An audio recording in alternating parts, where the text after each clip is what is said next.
Hello everyone, welcome to my channel. I hope everyone is having a wonderful day. Before starting the video, please go ahead and hit the subscribe button and give this video a like up. Kane puts his cards on the table with Victor and reveals a secret murder plot. Tuesday, June 24, 2025. Today, on The Young and the Restless, Lily and Devon butt heads. Lauren, Michael, Abby, and Chance arrive in France, and Victor fields a stunning offer. In France, in the maze, Diane asks what Jack and Nikki are discussing. They're wondering what's going on with Victor and Kane. The guests hear voices, and Michael, Lauren, Abby, and Chance arrive. Lauren asks, "Did we miss anything?" Nikki says, "Did you ever?" Lauren, Michael, Chance, and Abby tell the others how they all were brought together in a car. They learn that they're all staying in train cars and complain that they had to make their way through the maze in the dark. Noticing Victor and Devon are missing, they ask if Tucker's behind. Jack announces that Aristotle Dumas is Kane Ashby. Diane says Kane claims he will explain himself, but right now he's having a private conversation with Victor.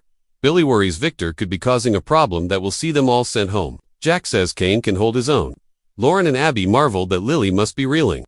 Nikki says she was blindsided. The only person not completely taken by surprise was Victor. Nikki's surprised that Michael and Lauren came, given that the attorney no longer works for Victor. Diane scoffs that Victor doesn't control everyone. Michael says they got a call from Dumas who wouldn't take no for an answer. It's even stranger now that they know it's Kane. Nikki wonders what he wants with the two of them, and Chance. This could be the most curious development of all. Devon wants Lily to live in the train car. Devon doesn't want Lily sticking around to spend more time with Kane. He's lied to her. Lily rants about him leading a double life and also lying to the kids. Devon and Damien assure her she couldn't have known. Lily needs to know how and why he decided to do this. She wants answers from Kane and feels that if she leaves, she'll never know the truth. Devon asks what she could hear that she'd believe. How can she trust anything he'd say? Lily and Devon continue arguing about her wanting to talk to Kane. Devon argues that Kane wants to influence her and will leave out all the sketchy things he's done. Lily snarks at him for thinking she'd fall for it. Damien asks Devon to give his sister some credit. Devon insists he is, but Kane was the love of her life. Lily doesn't have those feelings anymore. Devon's sure that part of his intention is to reconcile with her. Lily doesn't know what Kane wants, but he invited them there for a reason. It's not possible for him to win her back. Too much has happened. Devon thinks it's a bad idea to stick around and give him false hope. Lily sees that. Devon asks, "Can we leave?" Damien warns her ex, doesn't take no for an answer. Lily asks him if he has any idea how Kane acquired his wealth. Damien has no idea. He never even mentioned his name until he met her family. He finds all of this disturbing. How does someone lead to lives for 6 years? Kane surprises Victor on a bench by a water feature in the maze. Kane isn't happy about being turned down by Victor. He tells him his offer is more lucrative than he realizes. Victor invites him to put his cards on the table and stop wasting his time.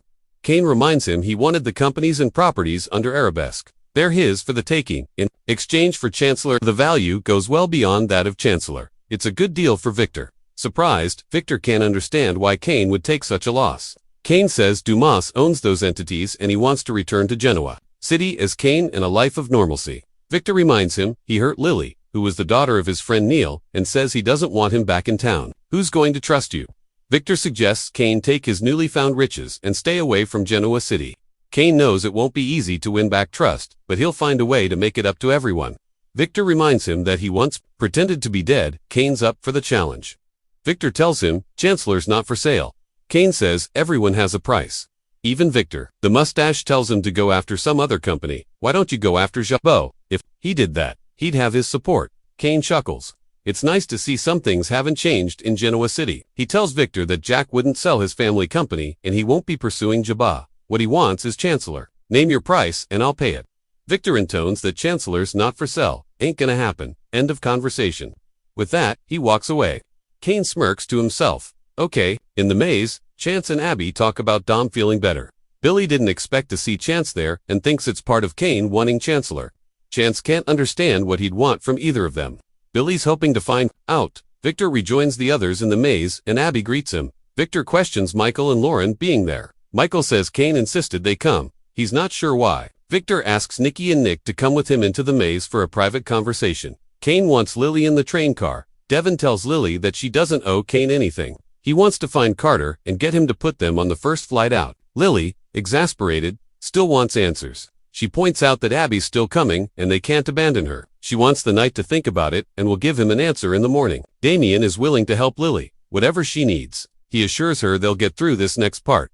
You're tough. She feels off balance. He urges her to take her time. He'll pack his bags as soon as she gives the words. She jokes with him, and he tells her she'd be fine. They establish that they're friends and they're for each other. Damien's there if she wants to leave or needs somebody to talk to. Suddenly, someone clears their throat and interrupts their close moment. It's Kane. Kane tells Devon it's nice to see him again. Devon doesn't feel the same way. This is all underhanded. Kane points out they wouldn't have come if he'd revealed who he was ahead of time.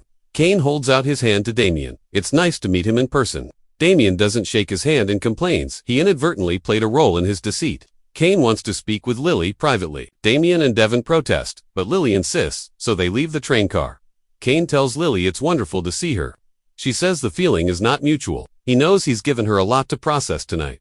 He realizes she needs to sleep. They can try again tomorrow. She doesn't know if she'll be there tomorrow. Kane has plans to share with her. Lily asks why he couldn't share them over the last 6 years. She informs him he's not calling the shots anymore. He led her there under false pretenses, and now he wants to talk about his mysterious agenda. Kane complains about her making assumptions. He deserves this, but there is more to the story. When she's ready, he'll explain how it all involves her. Lily gawps. Is this all his plan to get the two of us back together? Kane hasn't given up on them. He can't. Lily tells Kane he's delusional if he thinks there's any hope for them. Kane reminds her they were in love and got married in France. She asks if that's why he chose this location and tells him it's not going to happen. She doesn't want to talk anymore. He says fine, as long as she'll still be there tomorrow. She will decide that. He makes eyes at her as he says, "Good night." She storms off with a huff. Kane pours a drink. Nikki's answering the maze. Victor tells Nick and Nikki that Kane claims he built his empire legitimately. He mended fences with Colin and was there when he died. They built this all legitimately, and Kane assumed the alias. He questions if Kane has the toughness to build something like this. Nikki learns he wants Chancellor Industries and size. So, you were right, Nick snarls. The nerve of this guy. They're stunned to learn he offered his entire business portfolio in return. That's not chump change. Nick marvels. He says Kane's not getting a damn thing from them. Victor asks what Nikki thinks about his offer. Nick says Kane's empire is worth a lot more than Chancellor. Nikki says it doesn't have the name. Nick argues it would increase Newman's reach and wealth. Nikki won't give up Chancellor. Catherine wouldn't want her to do that. Victor's proud of her. That's the answer he wanted to hear. Kane rejoins his guests in another part of the maze. Kane stands alone, sighs, and flashes back to Lily, calling him out for lying this whole time and having a double life. He's always been a liar. He looks pensive and then rejoins the others, greeting Lauren and Michael. He's glad they decided to join them after all. Lauren says he was very insistent. Michael sarcastically toasts to his ingenuity in getting them all there. Kane says he's turning over a new leaf and has plans. Michael wonders if he's somehow a part of those plans. Kane will tell him later. Kane walks over to Abby, who says she heard he put on quite the performance.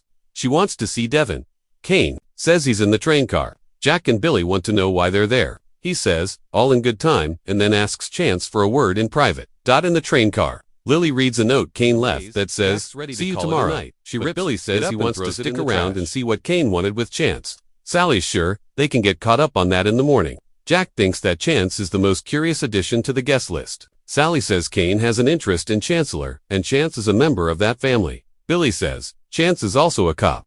A shocking reveal elsewhere. Chance is curious about being invited.